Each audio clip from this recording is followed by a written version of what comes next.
All right, so today we're gonna go see my friend here at Center 21. It's a cute little office. Maybe we'll talk about that.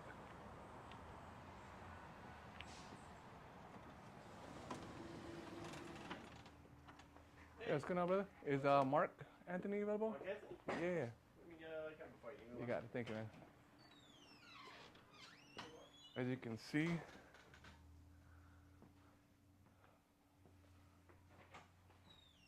you know what they're doing, and here's Just give me just 1 minute. no problem. You got it, brother.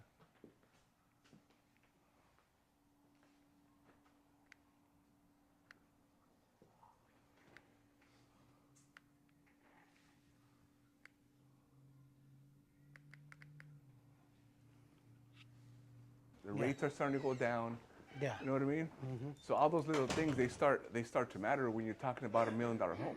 Yeah. You know, you got $1 million home at 6.5 versus $1 million home at 5.9. It's $200-$300 off the payment. You want to go in here? Yeah, or, this, okay. anywhere's fine. Okay, Yeah. okay. Oh, yeah, let's go in here. I'll sit right there. Or stand, whatever. All right. The part about this is, look at this. Cool.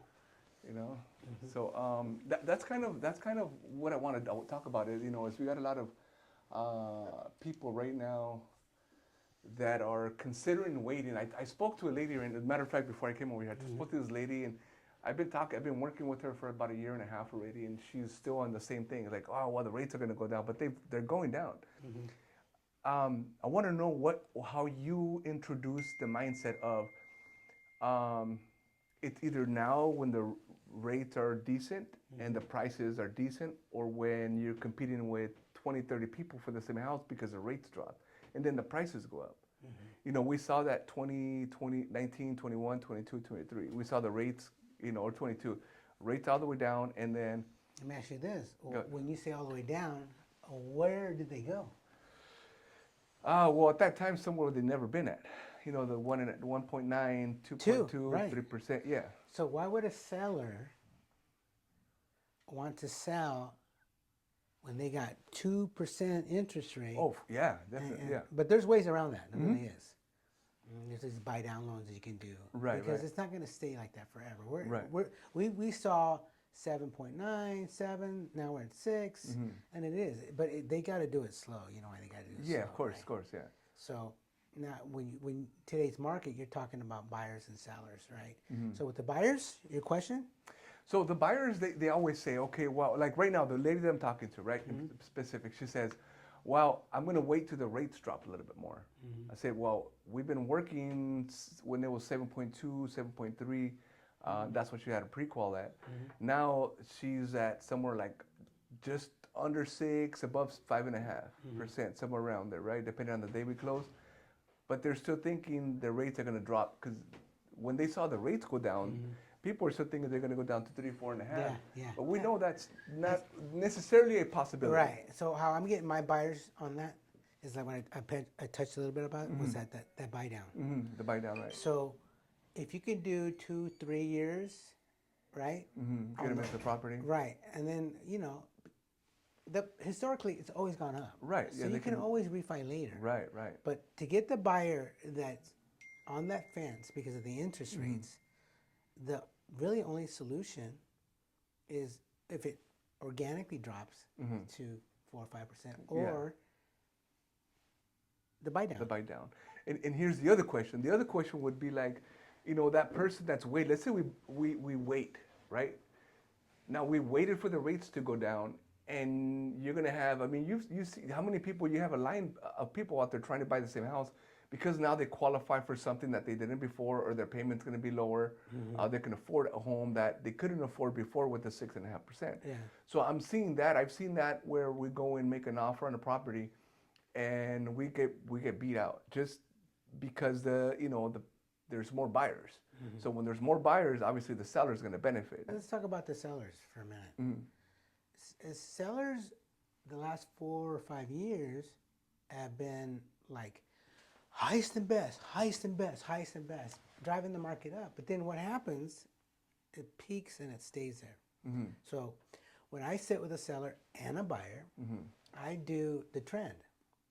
So for the last year, 3 months ago, 6 months ago, 9 months ago, a year ago, and I do like a BPO or evaluation or a CMA, whatever, on a half-mile radius specific to their property. So I can look back at the 3 months, 6 months, 9 months ago. Oh, we're in a downward trend. You can't ask 1.5. Yeah. It's going to sit on the market. Yeah. So what we should do is price it just below here. That way we get legit offers. Because you're going to sit on, it's not a seller's market anymore. Yeah. And some areas, it's not even a buyer's market yet. It's still kind of... Yeah, lingering around. Yeah, so I think we're still in that in-between stage where we're buyers and sellers. But you got to also tell those sellers, hey, this is a downward trend, and this is where it should be. It's just because your neighbor 6 months ago sold for 1.5. Yeah. The data says you're not going to do it, because here's what's going to happen. Yeah. They're going to throw 105 or 1.5. Yeah. Then the buyer's going to do their appraisal. What's going to happen? There's not an appraise. It's not going to appraise. So now we have an appraisal issue. Yeah. 5 years ago, you could say, well, the buyer has to come up with a difference, or I'm going to walk. Now, buyers are, when you get a legit buyer, close it. Right. Because they're far and few between now. We're not getting a lot of multiple offers, and it's in that price point. I think $1 million to $1.2 million, that's where you can get a lot of offers. Right. But those appraisals is what's killing it. You know, but at the end of the day, I believe it's going to be the best person or the best, most approved person, right? Person that's more solid, that can carry that loan. You're seeing a lot of DUs, you know what I mean? Yeah. Not just the pre-qual. Could you go in on that? Because I know I understand, but sometimes the way I explain things, maybe it's a little bit different. But I would like for you have, how many years of experience you have? I've been selling real estate for 27 years. That's it, huh? That's it. And I've sold, you know, in 2007, 8, 9, when there was short sales and REOs, I was an REO listing agent. I've worked with contractors, flips. So you know the insights and that. You said you also managed, was it the LA County, over here I was the board president of our local board. So you understand the ins and outs of it. Yeah, I mean, I have a lot of, if I have, like, let's say I'm thinking, well, what is happening here in this area? Or, you know, I'll call a mastermind group with, you know, the top agents that I've, you know, still are in the business. Because as you know, if you don't sell a house in 3 or 4 years, you're done, yeah. And when COVID hit, that was my best year. Yeah. I think I heard that here last time we had a training. It was called Listers or Lasters. Yeah. Right? Yeah. Is that here? Yeah. Okay, so that stuck to me. Yeah, listers you know, or lasters. because listers are lasters, because you can get your buyers, you can get everything from there. It's very difficult on the buyer side because you're kind of dependent on the timeline that they want to follow. And there's so many different things that can take it down. Let me give you a scenario, and you probably already kind of might have already hit on this. Is the BRBC and all those new contracts from the NAR settlement, that's affected this market. Because you'll have an offer and somebody would come in and want their buyers with their BRBC. They might not even have a BRBC, meaning they're not going to get paid. They haven't even done that step. And then they're asking my seller to give them 3%. And my seller's already been conditioned that I'm their agent. You pay me, that buyer's agent pays them. Right? So those guys that come in hot and don't even ask and don't even have a BRBC, they're out. They're out.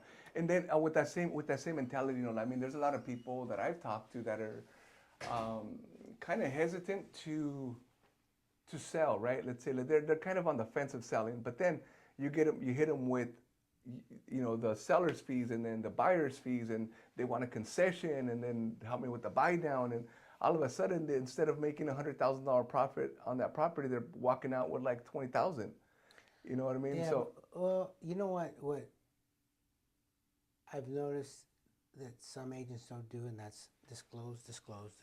Yeah. Right?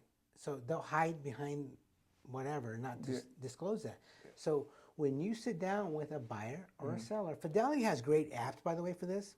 You know the one I talked about, the buy down? Yeah. They have an awesome calculator that you can sit down and have hard numbers. This is Fidelity, right? Yeah. So I'm going to put a link underneath that, so because a lot of people don't have access to, you know, how do I calculate the buy down? What is it going to cost me? How long does it take before I get a return? They'll do in that calculator. They've Nice. got 4 or 5 different scenarios: 1, 2, 3, 4, 5 That's years, great, yeah. whatever. but they also have a seller's net sheet. Uh-huh.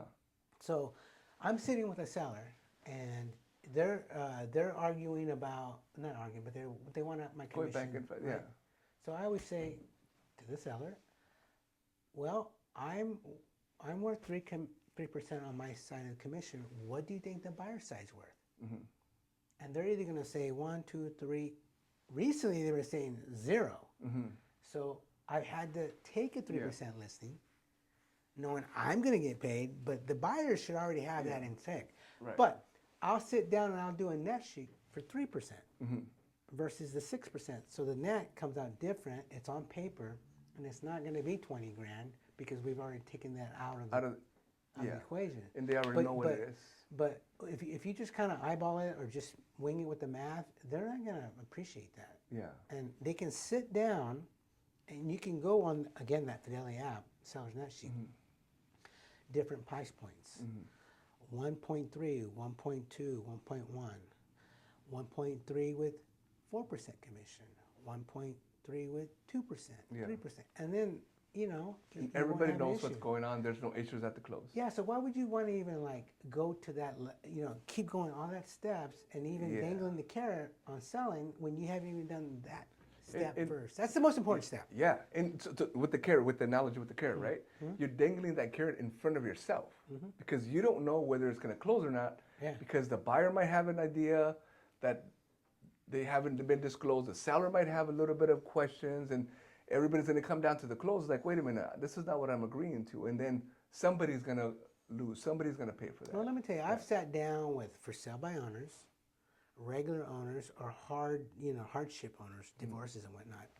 And I've sat down here and we've gone over the 3 different scenarios, like I said, different percentage, different prices, and I know my value.